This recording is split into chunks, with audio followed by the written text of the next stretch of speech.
Ukraine Today is joined by the team leader of the Swedish-Ukrainian project for the support of decentralization in Ukraine, Mrs. Ieva Kalnina. Mrs. Kalnina, welcome to Ukraine Today. Thank you. Mrs. Kalnina, there are various institutions, organizations and governments who are supporting decentralization in Ukraine. Can you tell why Sweden is supporting this reform in Ukraine? Let's start with the fact that this is one of the most important reforms for the Ukraine. Ukraine gained independence more than 20 years ago, and about 20 years ago it actually ratified the European Charter for Local Self-Governments, which tells that the principles on which you base the system of public administration in your country is a self-governance, is a subsidiarity, and it is an autonomy. And when we look at Ukraine today, unfortunately, these principles have not been fully enacted in the Ukraine. So considering the importance of this process, the Ukrainian government asked the Swedish government for the assistance, and this is where our project was kind of born. And it is, of course, also because the Sweden and the Nordic countries cumulatively have, I would say, more than 450 years of experience of a decentralized management of a country. Sweden in itself has 150 years of experience of decentralized local self-governance. So the principle of setting up this project was to offer this experience to the Ukrainian colleagues and work together on the decentralization reform. I should add that apart from the Swedish colleagues, of course, we also work together with the Polish colleagues and Polish experience and the other Nordic experience from Denmark, but also the experience of the post-Soviet countries like Baltic states on how they went through similar reforms. Mrs. Kalnina, I understand that your project is primarily working with the ministries, with the central government, with some of the ministries. Can you tell us what exactly are you doing and how you're supporting the central government in this process? To say it short, our primary aim is to help a capacity building of the governments. Because when you look at, if you would ask what is the main or kind of the most permanent thing in the world that's never changing, then that's the change in itself. And if you want to be an effective government, you need to introduce the practices which allow you to continuously monitor how the policies that are decided are being implemented and to suggest the proposals on how to improve them. So the choice of the project and of the Swedish team was to support the central reform management structures in delivering the reforms, to support the capacity building and support the legal developments. If you look at decentralization, it covers more than 20 areas. It will be from delivering the basic services to the people all the way to thinking about the economic development of your territory and about taking care of employment. So before we actually started the project, we did quite a thorough analysis of the situation in Ukraine in the field of decentralization, and we decided we had to focus. So for the focus, we chose areas of education, because decentralization also has to happen with regard to the school management and the school frameworks and how the schools are run, and also the fiscal decentralization, because there is a lot of things that are changing with municipalities becoming more autonomous. The role of the central government is changing, the role of the budget planning is changing, also the control mechanisms are changing. And also with the supporting the reform communication process, because that is quite a priority in the reform processes. Ms. Kalnina, you mentioned that you are supporting the fiscal decentralization, and I understand that some time ago the changes to the budget code has already been introduced, so the local communities, the local municipalities now have more fiscal authority. Do you see any changes on the ground within the local communities with respect to these newly adopted changes, with respect to these newly acquired powers? We do hear the evidence from the events which we attend or from when talking to the colleagues from the municipalities that indeed the financial and the fiscal situation on the subnational levels is improving. What we, however, have to point attention to is that there is no systemic evidence.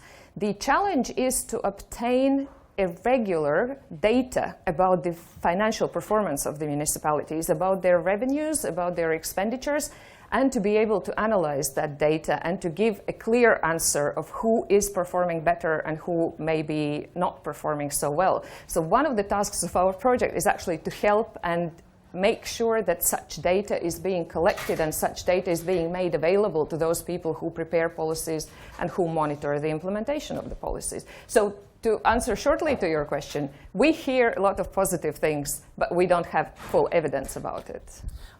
Obviously, when the local municipalities received more autonomy, fiscal autonomy, they also received more responsibilities. Would you say that they were ready to have to use these responsibilities, to accept these responsibilities?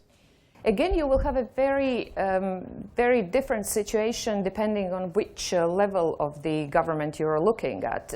You will definitely see that in the cities there is a capacity to deal with the things. However, the fragmentation of the very local level of administration in the Ukraine does not allow all of the local governments to benefit from what is being offered through decentralization. For instance, one of the key concerns of the citizens, if you look at the surveys and the latest public opinion polls, is why are pensions so low, or why there are no workplaces in the areas. Also, why is there corruption? Why is the education quality so low?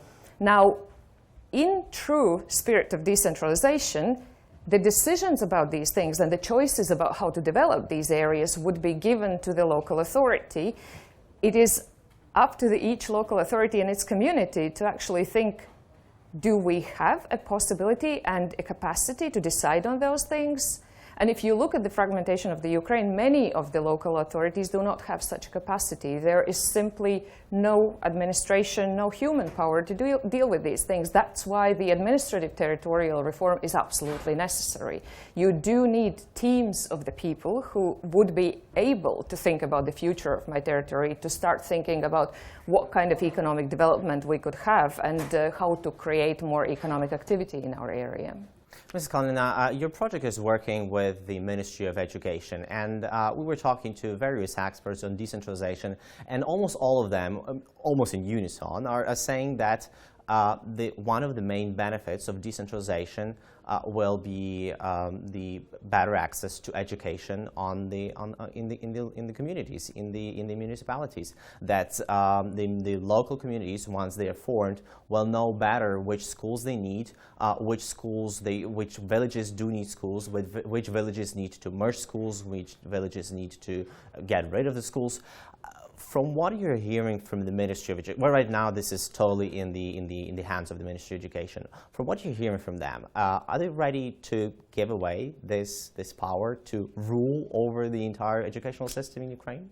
I think it is not entirely true to say that all of the power is with the Ministry of Education. Already now the power to actually decide about the schools and where they will be located and whether to open or close them is with the municipalities.